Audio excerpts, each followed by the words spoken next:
架 EU 喺新界南出咗事，你已經係新界南嘅頭去 take in charge。呢度係總部，你同我嘅分工回歸到而家都唔會係 ACP 甚至係 DCP 直接參與行動。咁即係話，你都認為我公器私用咯？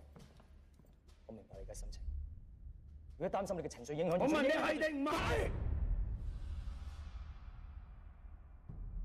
事件係好嚴重，但客觀嚟講，你嘅應變亦都過分咗。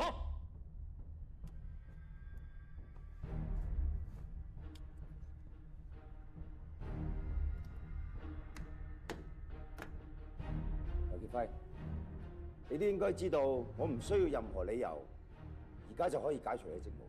我知，不過呢個權利，你同我都有。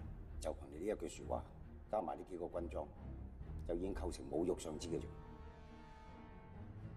Albert，條樓上來。Albert，帶晒佢哋來。冇事啊！嚟支槍，企右邊。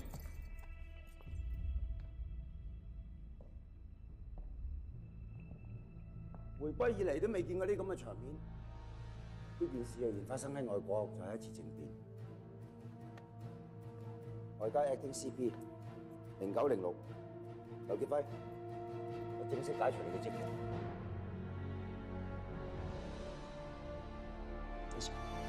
警隊規矩，自己有親屬涉案都要利益申報，避而缺席。既然今次你冇咁做，咁已經證明咗你喺韓戰行動嘅判斷出咗問題。我係質疑你嘅能力。